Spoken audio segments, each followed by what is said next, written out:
أشهد أن لا. A little before 5 a.m., 7 days a week, the muezzin of the Abu Bakr al-Siddiq Mosque calls to prayer the Muslim residents of this Palestinian town. This, much to the displeasure of some of those who live nearby.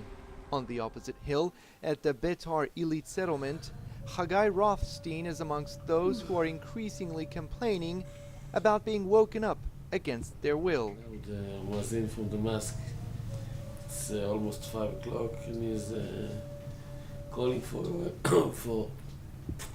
the Muslim to pray in the mosque. Does this happen often? Yes, it's often. It happens every day, every morning. Usually it wakes me up. The man whose voice can be heard miles away says that this tradition is an immutable part of Islam. هم عندهم الوقت الكثير للنوم، ليل طويل في هذا الفصل بالذات، ليل طويل. فبإمكانهم في أي لحظة في كل وقت، يعني وقت قليل نصف ساعة لا تؤثر على نومه. وبالنسبة للأذان هو لا يأخذ إلا دقيقة أو دقيقتين، لا يأخذ وقت أكثر من هذا، يعني لا يضايق أحد.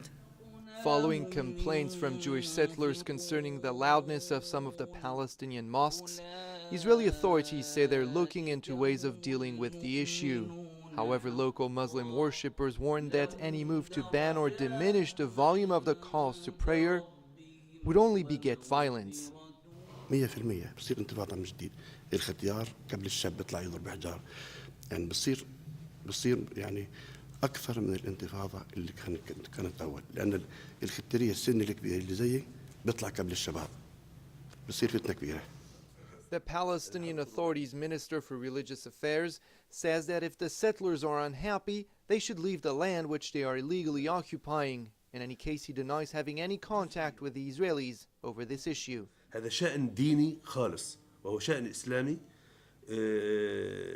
لم يتحدث معنا فيه أحد، ولم يطلب منا أحد تخفيض صوت الأذان. ولو تحدث معنا أحد في هذا الموضوع نحن سنرفض، لأن هذا أمر غير مقبول علينا على الإطلاق.